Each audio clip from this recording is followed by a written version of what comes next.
All right. Hello, everyone. Welcome to the final installment of our Career Insights series for the spring semester, Career Insights Careers for Dance Majors. My name is Jihyun Ju, and I'm an advisor here at Beyond Barnard. So we'll be hearing from 4 Barnard alums today. Thank you so much to our panelists for making the time to join us. I'm going to drop the bios of our alums in the chat in just a second. For our students in the room, and I'm sure several more are going to be joining us within the course of the hour, there will be an audience Q&A toward the end of our program. So those that are interested in asking our panelists a question, please feel free to unmute yourself when the time comes. So we'll start off with introductions. For our panelists, what is your current role and what sparked your initial interest in the work that you're doing now? For those that are moving from a dance career to sort of a different career, we'd love to hear a bit about that as well. And this is a casual conversation, so you can jump in as you'd like.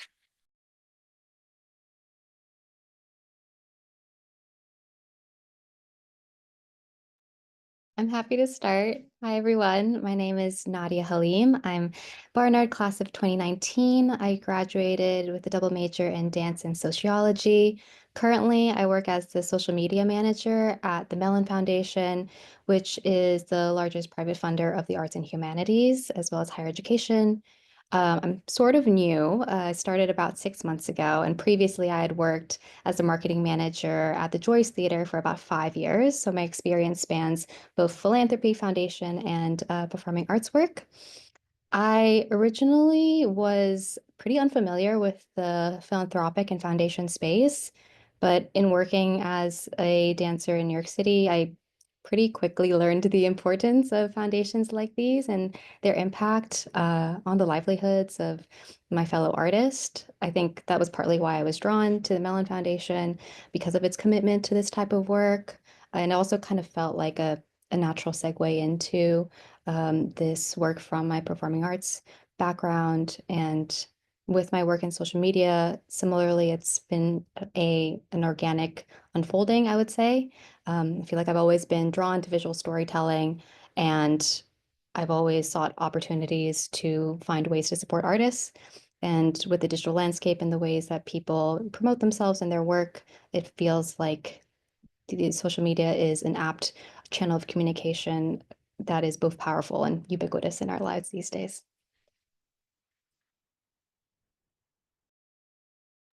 I can jump in. I'm Chava Lansky. I graduated from Barnard in 2017 with a major in dance and a minor in English. Today, I'm an editor at Scholastic. I work on one of their teen magazines that's focused on health and life skills. But maybe more pertinent to today, I also do a lot of freelance dance writing work and theater writing. And straight out of Barnard, I worked for Point Magazine, and I've been involved with Dance Media, which also publishes dance magazines since then.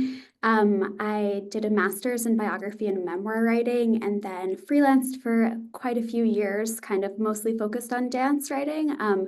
But similarly to Nadia, I've only been in this job about 6 months, so I've kind of prioritize the stability of a day job that's also in writing. And I'm still pursuing all kinds of dance writing and arts writing outside of work. I'll jump in next and just want to say how exciting it is to meet other dancer and professionals already. I mean, between like Mellon Foundation and writing, I'm already so impressed and excited to meet the rest of the panel. So I'm currently in a new job as of this week, and I'm calling in from Blackstone, which is one of the largest asset managers in the world, I believe. I'm just accepted a job in administration here. This is my third career, I would say.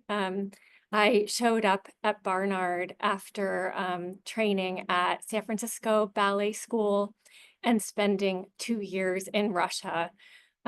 with the plan of joining a ballet company. That plan did not happen for a variety of reasons, and I showed up at Barnard intellectually very curious and actually very burnt out. And it was at Barnard that I rediscovered my love of dance and choreography, modern dance, contemporary dance. And I actually focused in at the computer music department, which still exists. And it was through the dance department that I got to take a class that put dancers in collaboration with composers. I graduated as a dance major and spent 10 years as a freelance dancer at the Metropolitan Opera with an Israeli choreographer, Deganit Shemi. Um, anyway, after that career, I got an MBA and spent 10 years, about 10 years in social impact, nonprofits, philanthropy. I helped run a membership for executives and nonprofits to focus on social issues. And everything really has come full circle. There's so much more to say. Dance is such a personal, I have such a personal relationship with dance, and I always will. But I think I'll just stop there and just say I'm thrilled to be at Blackstone, given my MBA. I have a true interest in finance. And so and there are a lot of reasons why I took this job, not just for interest, but also for life and stability and at the time that I am in my life. So more to say there. Hi there, I'm Catherine Haber. I'm very happy to be calling from Barnard at the moment, actually. My current role is the program leader of the MSc and MFA Dance Science at Trinity Laban, which is a conservatoire in London. I'm also the dance science lead there. And I am currently on a bit of a sabbatical semester at Barnard, so very fun, full circle. During my time here, I double majored in dance and physics. And I was very lucky, I guess, that at this time I took a class called movement analysis, which I'm actually teaching this semester. So very, very full circle, and figured out that there was a way for me to bring those things together into dance science. So I did a master's in sports science in Switzerland, as well as a master's in dance science. And then I lived in Amsterdam for a few years, and I was dancing and working as a data analyst within dance-specific biomechanics. And then I started teaching dance science classes, biomechanics, motor control, research methods. And that's what's brought me to London to be involved in this conservatoire where we can bring the scientific study of dance at a master's level. So I guess, again, more to say, but that's kind of the short of it. Thank you all so much. I was really excited for this panel because we're getting a really diverse range of backgrounds and interests from our panelists. And you guys all have that common thread of being dance majors, and you've sort of branched out in these different sectors, and you're balancing a couple of you are balancing your artistic endeavors with a day job as well, which I know our students are always sort of interested in hearing about how to achieve that balance, which brings me to my next question. Can you tell us about what your day-to-day work looks like? And for those juggling sort of your artistic work and a day job, how do you achieve balance? What guidance do you have for our students? And again, anyone can jump in.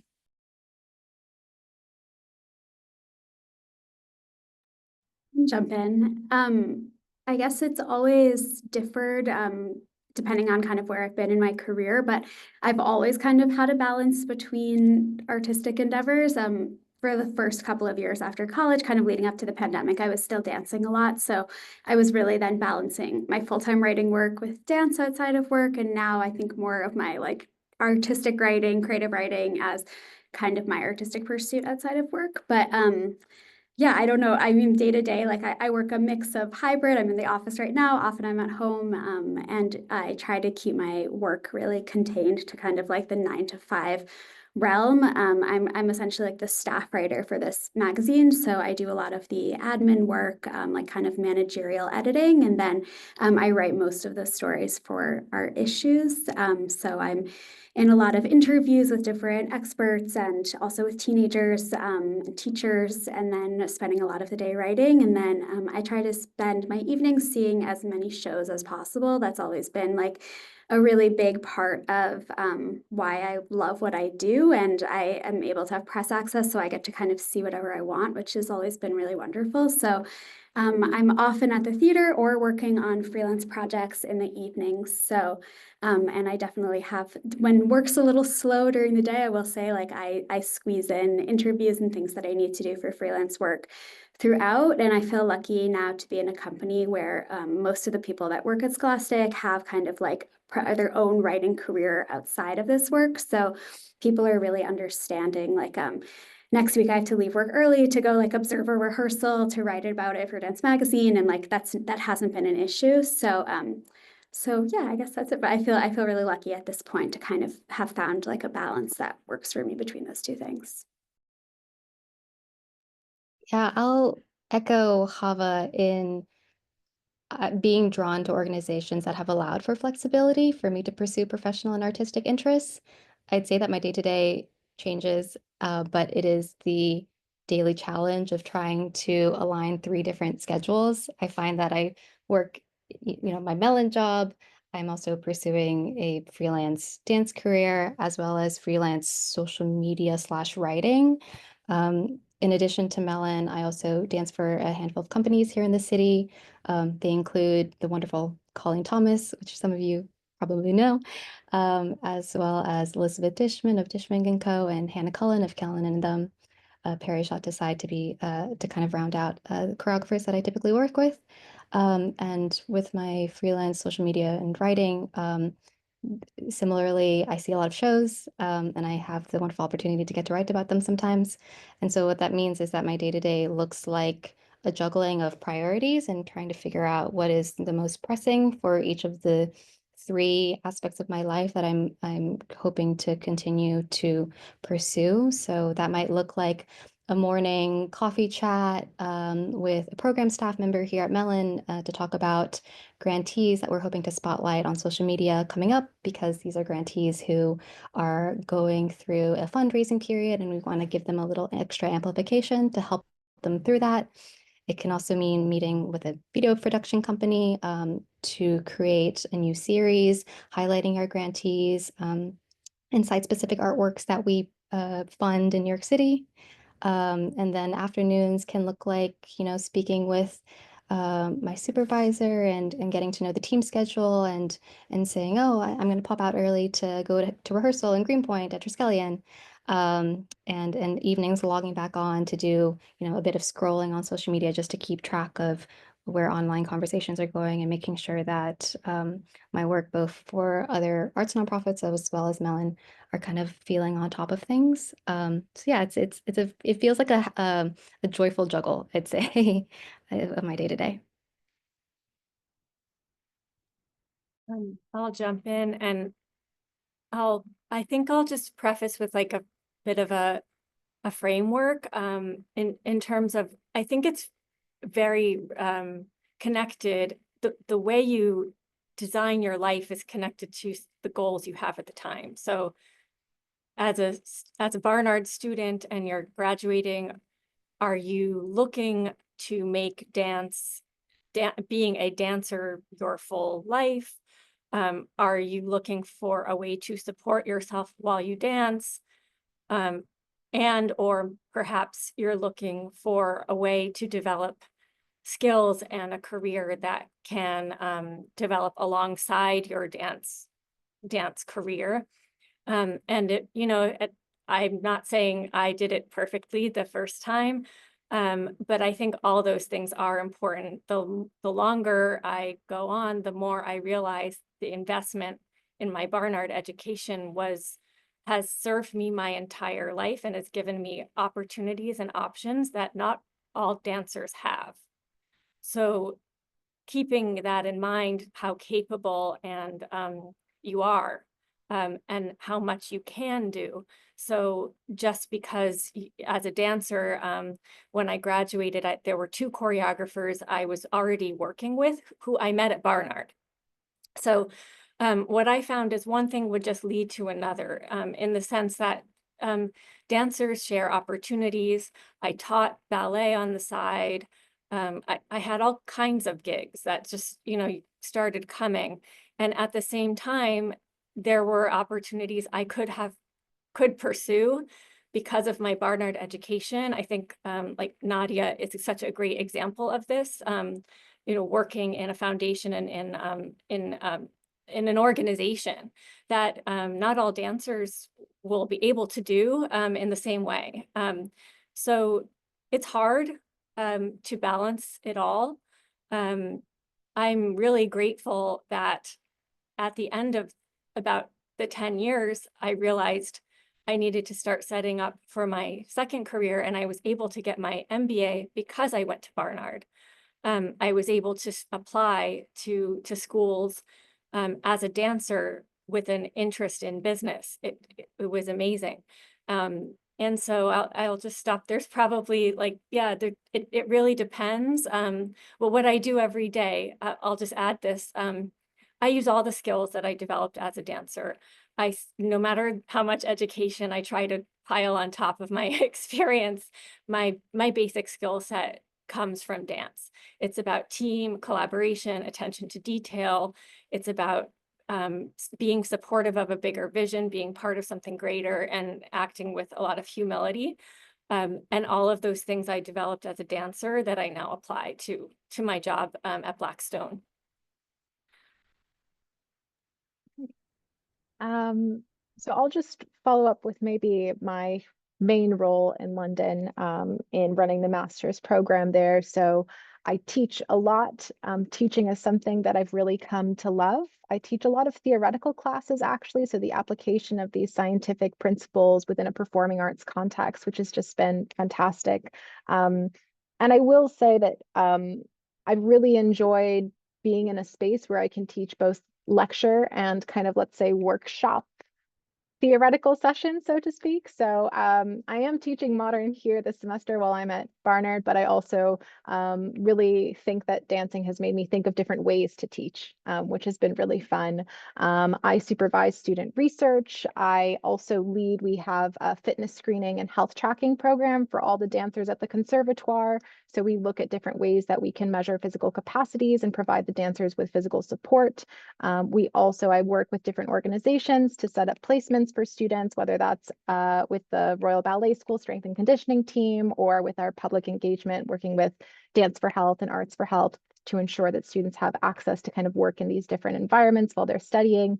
I also do research. I'm finishing my PhD at the moment, so a bit of writing on the side as well. But I think one thing that I'll definitely say in terms of a day-to-day where I do have a career that is in an artistic space, but I feel like it's also has to be a very conscious effort to continue your own practice.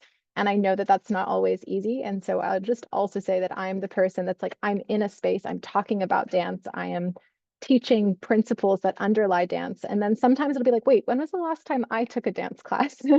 So I think that's something I will just flag. And it's something that I think I'm overly hard on myself sometimes, but I think also in your day-to-day, you can realize that you're engaging with dance in many different ways as you move through your career and through different phases. If I could just jump in, sorry, just add one more thing, kind of similar to what Kat was saying. Like, I think that coming to Barnard after having danced so intensely in high school, as I'm sure all of you have, that like kind of having these two, kind of having like balancing your academics with dance was already so comfortable for me. And that's kind of how I felt all the way through Barnard, as I'm sure all of you did. So I think that once you get to the professional world and you're like, oh, I'm done with work by like 5 or 6, like it's always felt very natural to me to keep doing something that I love after those hours, because I've been like conditioned to do that for so long. And I'm sure that that's relatable across the board. Yeah, something that's resonating with me from all of your responses is how each of you, in your own ways, are embracing sort of your identity as artistic beings as you sort of navigate these professional spaces, which I know is going to be very helpful for our students to hear. Nadia and Alyssa, you guys spoke a bit about sort of community, which is sort of in line with my next question. Thinking on your career trajectories thus far, what opportunities did you find to be most valuable for you in getting involved, sort of, in your current field? And thinking on the importance of networking in any field, in any industry, how did you work to build your community?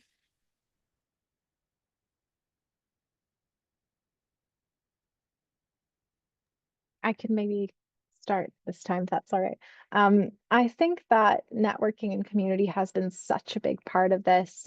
As I mentioned, what started from a lecturer that I had at Barnard who told me about the International Association of Dance Medicine and Science. You should go check out this conference. I went to the conference, I met all these people.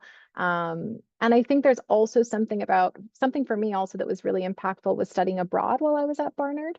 And it also made me realize about how we actually can also create community in new places and create different communities that can be really useful. And that's really what also made me recognize that my community is not only, let's say, my direct network, but there are people who are interested in things that you're interested in that are very happy to meet you.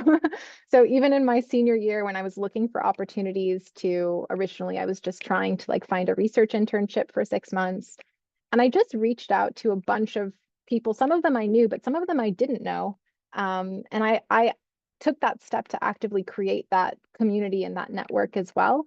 And I feel like I'm glad that I wasn't, you know, let's say perhaps too nervous about that, because I think it's so important to just make connections and ask the question, and maybe they don't respond, but then you get a few people that do respond and are really interested in what you're interested in and can help you kind of create that pathway. So in terms of community, of course, like having this community in Barnard has really, really created a lot of opportunities for me, but also having the, I would say sometimes courage, especially as an early grad, just to reach out to people. If you're interested in their work, reach out, continue to create that network and create that community and connections. Because that's really kind of taken me on this wild ride around the world, which wasn't my initial intention, but just through meeting different pathways and different people to kind of follow that has been a really useful tool to kind of continue building that network and community.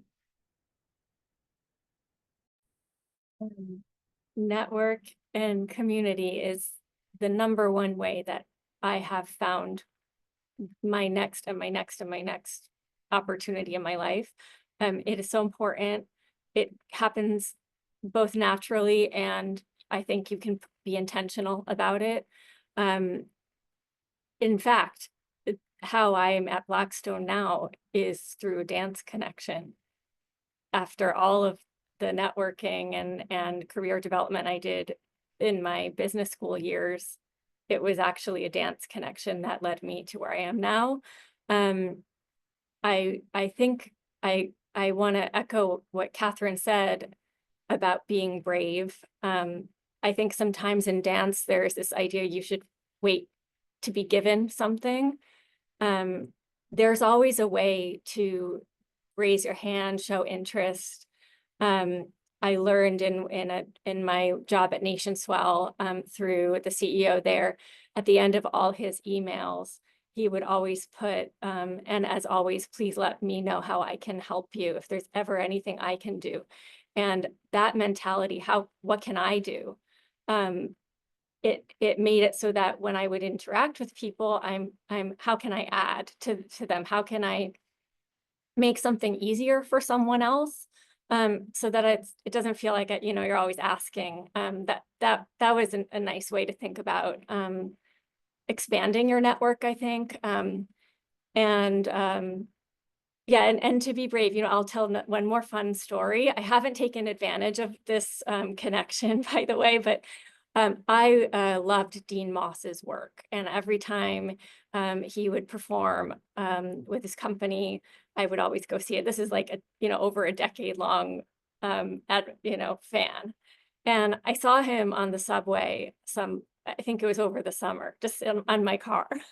And I decided to go up to him. And now I'm like, in my mid 40s, so I'm not afraid. Now, I would have been afraid when I was in my dancing years.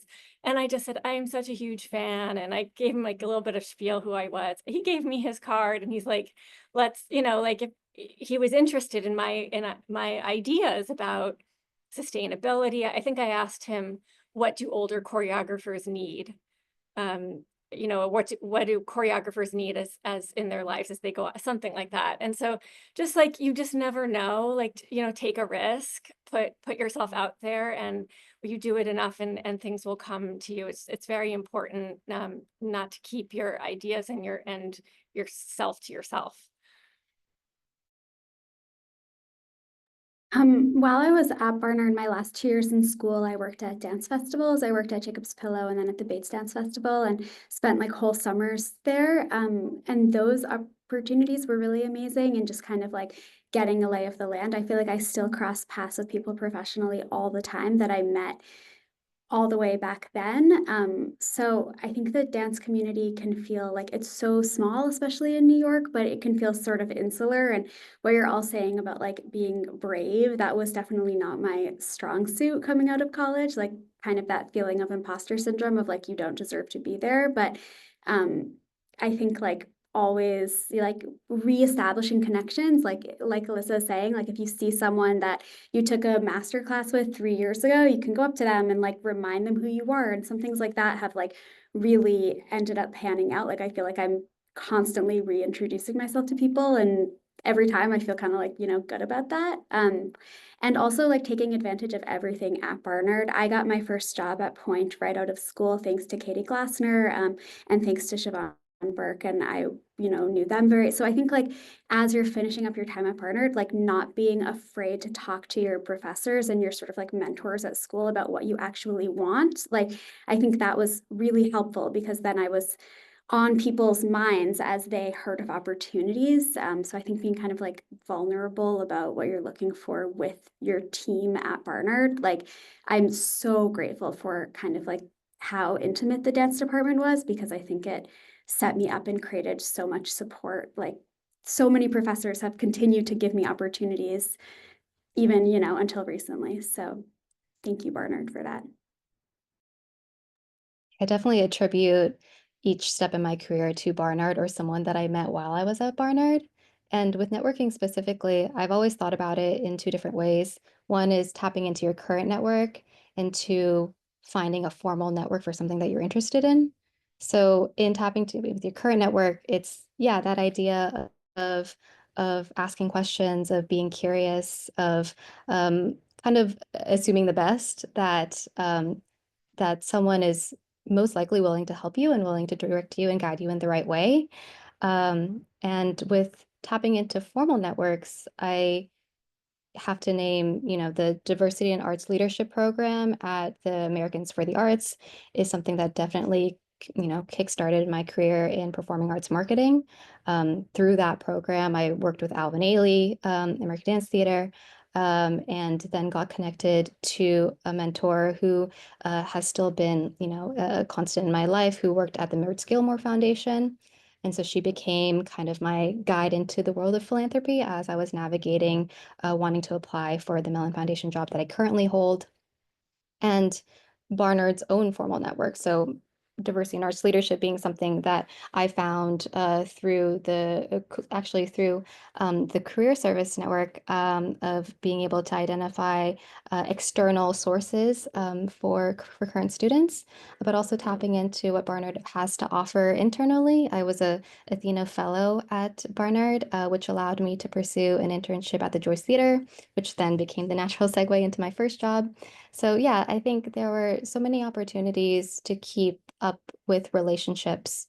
And I think as much as networking is about professionalism and connections, it's also about building relationships, because these are people that you're going to see on a daily basis.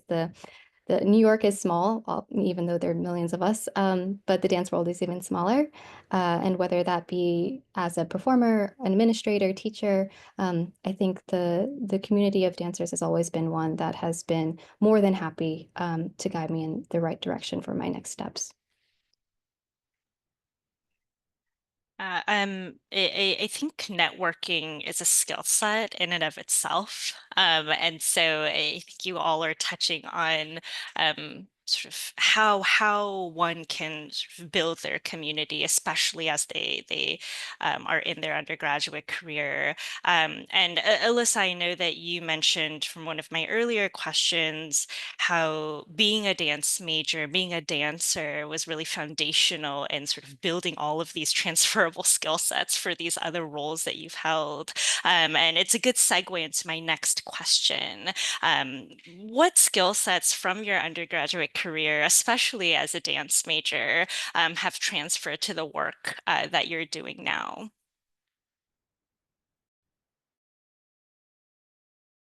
I can start. After I finished up my MBA, it took a while. It took a couple years for me to get, maybe a year and a half to get my first full-time. I had to freelance again. Because I had spent so long as a dancer that I needed to acquire new skills and just stories and get work experience under my belt. So my first full-time job out of my MBA, and I was in my 30s, was with a small consulting company building community programs for NASA and the New York City Economic Development Corporation. And I was assigned to build a brand new program for women and data science for NASA. So a community program of women outside of NASA to engage with NASA on data science. So, and it was like just thrown at me, basically. And because I had been a dancer, because I had been under high pressure situations, pulling off difficult things under stress with a group of people, you know, getting the performance together, I really rose to this challenge. I was nervous, of course, as you are, when you're going to try to do something really hard, but it was those, and I had developed those skills at Barnard. I was in that Centennial Scholars Program and did a lot of independent studies, but also there were so many opportunities to perform and get together with fellow students at Barnard and be in the dance department and be in someone else's piece, and then they would make a piece on you, and just pulling these things off again and again and again. So a lot of uncertainty, a lot of trust in the team. And so all of those skills gave me the confidence to do this for a client, and not necessarily knowing how it was going to turn out and be comfortable with that. So it was that the entrepreneurialness of dance, I think, really helped me all throughout my career.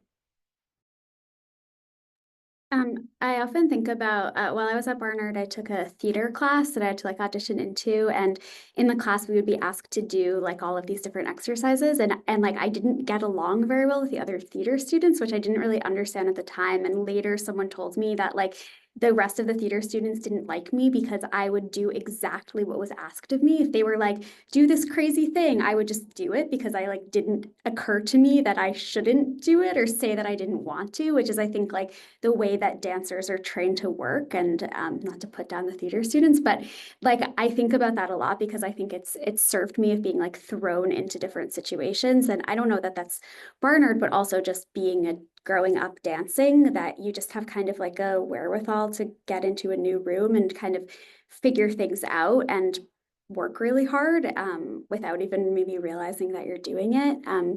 But I think in addition to kind of like the critical thinking and general writing skills that, of course, Barnard is, you know, wonderful at preparing you with, I think just the knowledge base that I learned as a dance major is like pretty incomparable to any peers that I've met in the dance writing world. Particularly like taking dance history classes with Lynn Garafola, who I know is not there anymore, but like it was really like graduate level work that I just knew so much. Like I had such a strong context of dance history and dance studies going into the working world that I think was kind of unparalleled just based on like the privilege that we had at Barnard. So I often think it's more about just like the knowledge that like I really feel like I'm constantly relying on actual facts and historical context that I learned while I was at Barnard. Yeah, I agree with Chava. I think I refer back to readings that I had were assigned to me in like Seth Williams' class, in Marjorie Folksman class. Um, and those readings and that type of seminar style discussion really provided me with a literacy of dance that directly translated into my first role at the Joyce Theater, being a marketer for dancers, for choreographers. And I think that speaks to Barnard's unique, BA program, the fact that we were learning theory, criticism, history alongside performance and alongside technique. I think that that gave me an understanding, and also helped build a lot of trust between myself and the choreographers who would cycle through the Joyce. If I had an understanding of the historical lineage of their style and of their form, that then informed how I would write copy for their program book or for social media captions. I think I was able to build trust with artists that I was working to my best capacity to represent themselves as artists, but also to the traditions and styles that they come from. Definitely helped in making sure that we were able to accurately represent their work and also tap into the audiences that they were hoping to bring into the theaters. So yeah, a level of dance literacy, of critical thinking, and also I go back to the relationship building. I think something that was unique to Barnard, whenever I talk to friends of mine who are dancers and pursued conservatory programs, the semester-long choreographic process is a blessing, and it is not one that is common amongst many BFA programs, I find. Choreographer might come in for a couple of weeks, but then they kind of head out. And so being able to work with someone so closely in the tight-knit community of Barnard, a single choreographer for the entire semester, as we all did, during to prepare for the fall and spring concerts, like that's the type of deep learning that allowed me to develop skills as an active contributor in the rehearsal space as a dancer and as a performer.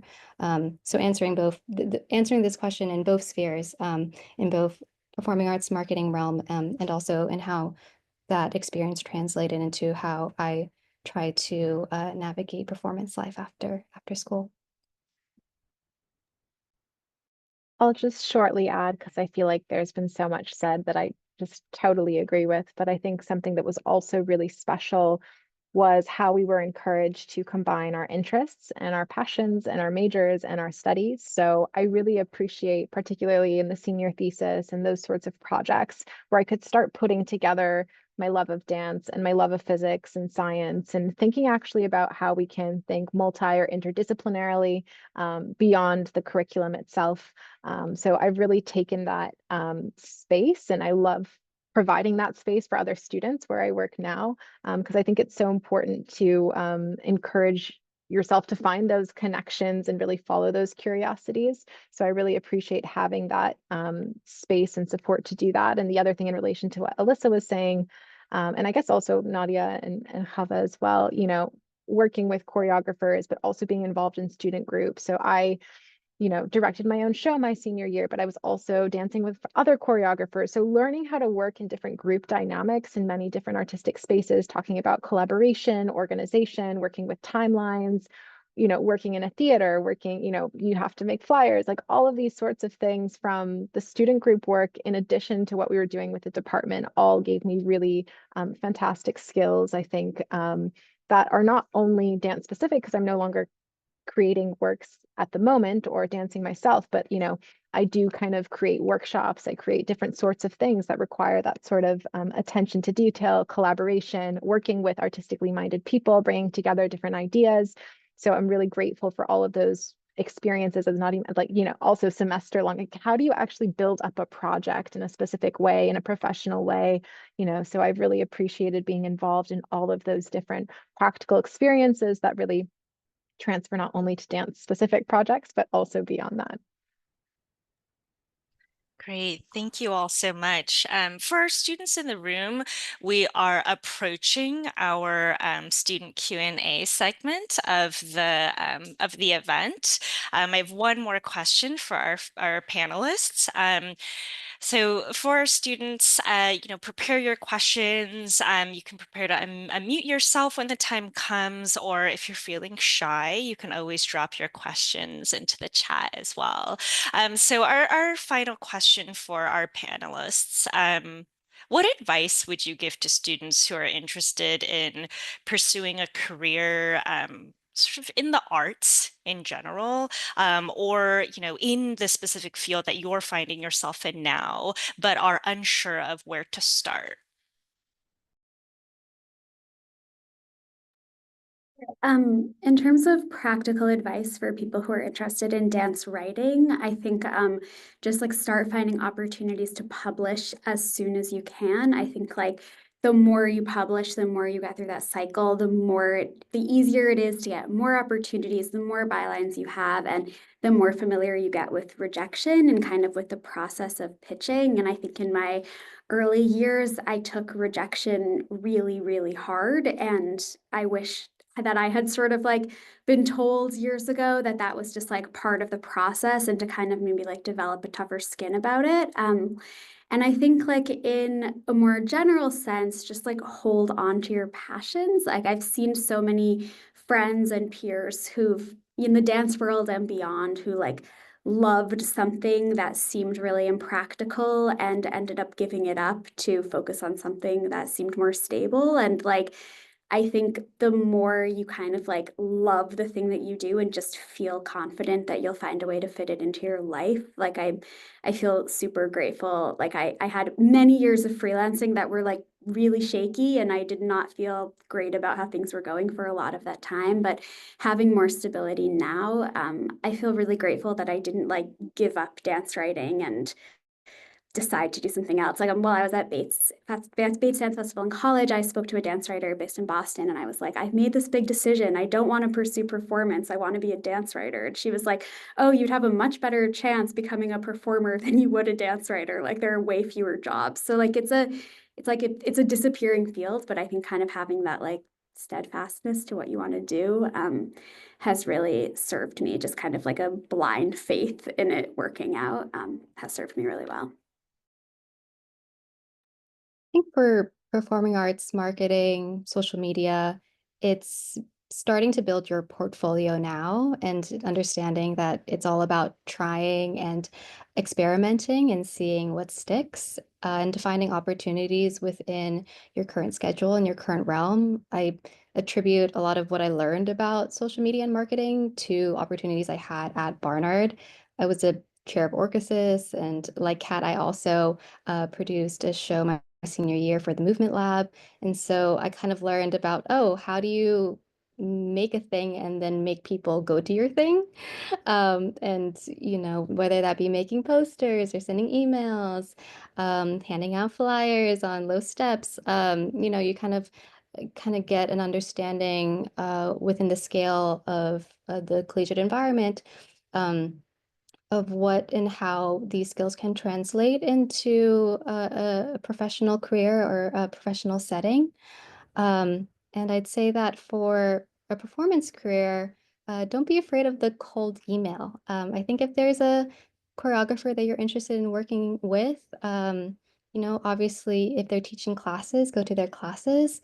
But I think I have had opportunities that come up from me emailing someone saying that I'm interested in their work and would love to connect sometime they're back in town if they're an out-of-state choreographer, or asking if they would be open to me dropping into a company class or into a workshop. I think there's obviously the financial component of pursuing a dance career that is important to consider. And I think ways that I've found to navigate around that include, building those relationships with choreographers, and many of them offer guest passes to the classes that they teach here in the city. And also, finding opportunities to continue enjoying the thing that you enjoy. So if you love dance and you want to see shows, there's opportunities to usher. There's discount tickets for young professionals and students. And knowing that there are things out there that will facilitate you carrying out your passion, as Hava mentioned. Yeah, keeping that close and keeping that as kind of the pillar that that keeps you going. I'm going to build on what you said, Nadia, because I remember doing those things. I'll tell you a story. I reached out to, so I was at Barnard and I was in a student production. The choreographer was a GS, a general studies student, and we were all at the Barnard department. That piece got accepted to a festival, and we were going to perform at Symphony Space. So all the choreographers accepted got us like a mentorship by the main choreographer who is going to be shown. And at the end of that experience, she was someone I really, really wanted to work with. And I wrote to her and she wrote back to me, right? And she said, "Oh, you're a lovely dancer." I took this as no. She said no. That was my mistake. These things I've learned, working with the person you want to work with, it is about relationship building. So just like Nadia said, the first time someone writes back to you, or maybe they say, "Come to our workshop," that is an invitation to develop a relationship. Contemporary dance groups are small. They grow slowly, and they're built on trust and relationships. So to keep going, I think I just, I was easily defeated. And I would, if someone was lukewarm, I didn't understand that choreographers are people, directors are people, and they want to get to know you as much as you want to be a part of what they're doing. And it does take time, and just to stay open-minded and keep going and positive, and keep yourself,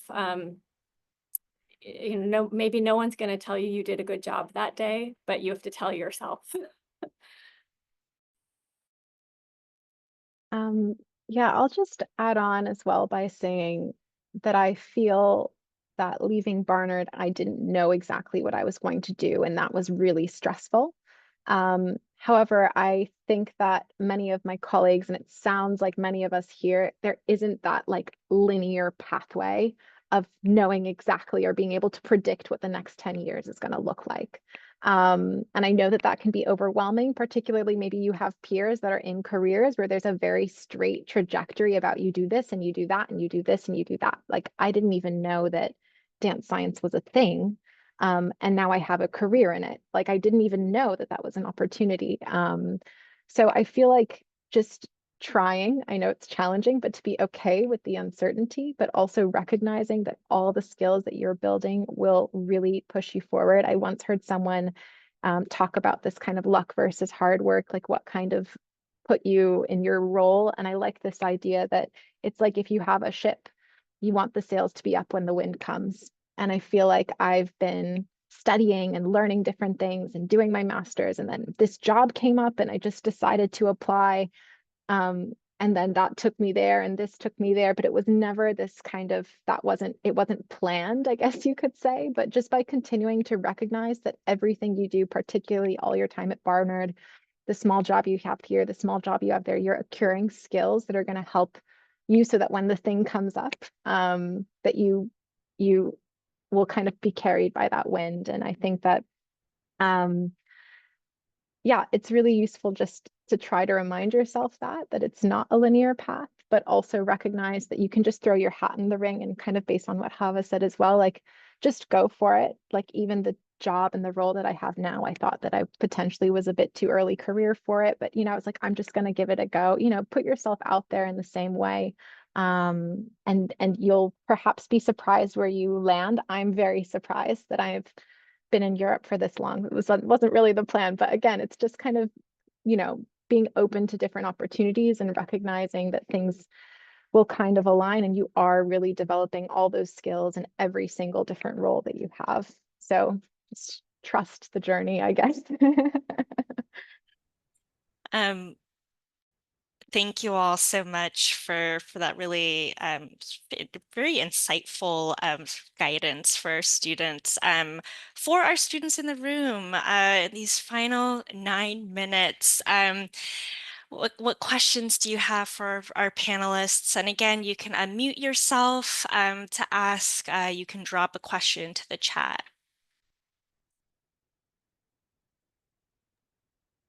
Hi, I'm Dolly. I'm a freshman at Barnard. I really appreciate you all being here and sharing your insights. This has been very informative and inspiring, and I'm really grateful to meet you all. I just had a question. It's kind of specific for Nadia, though. If you all have an answer, then I appreciate that as well. I'm also kind of interested in going into marketing and social media, and potentially also majoring in sociology in addition to dance. Um, so I was wondering.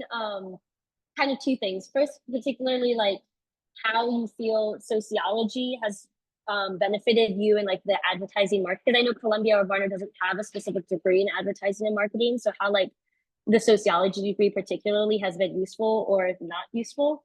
And then secondly, and this kind of I think might everyone might have an answer for, but in trying to put sorry, I don't know why this is allowed. Okay. But in trying to pursue like a professional dance career in addition to a more like traditional career, I feel like they're very like separate and there's only so much time I have.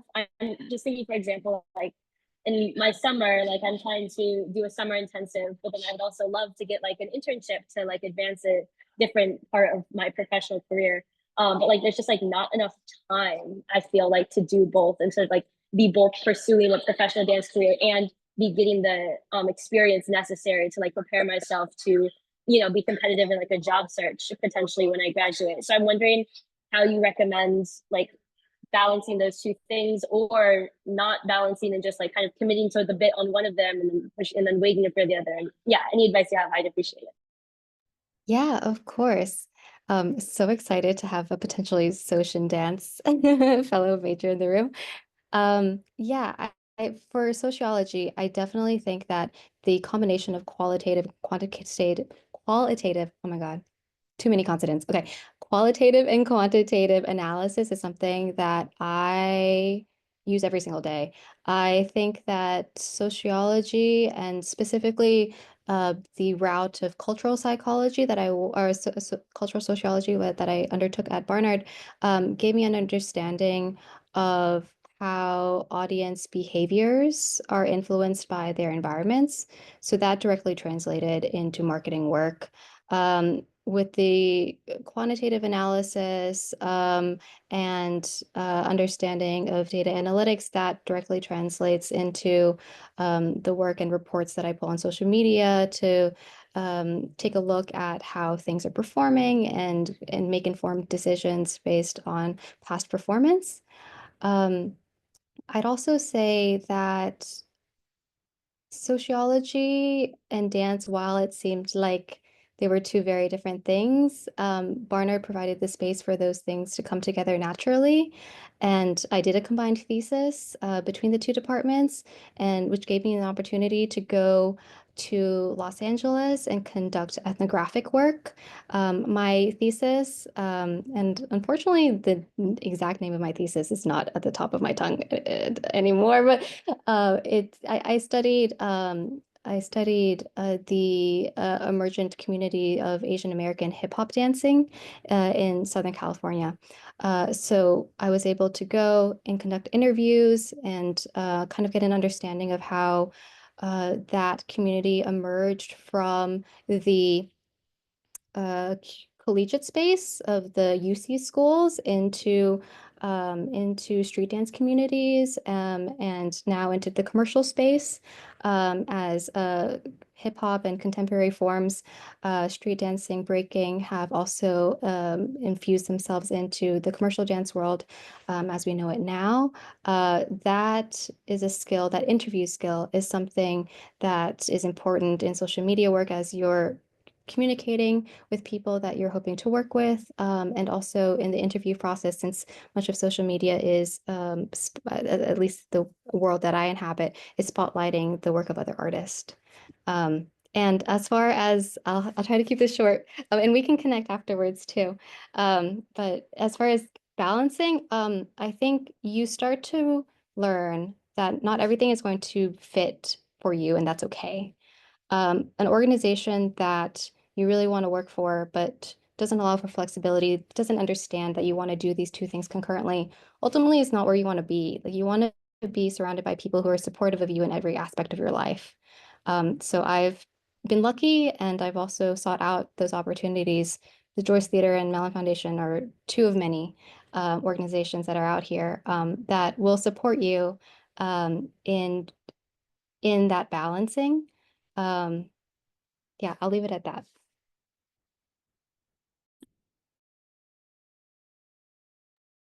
Does anyone want to add perhaps to the second part of the question about balance? I know we touched on it a bit as well during our conversation.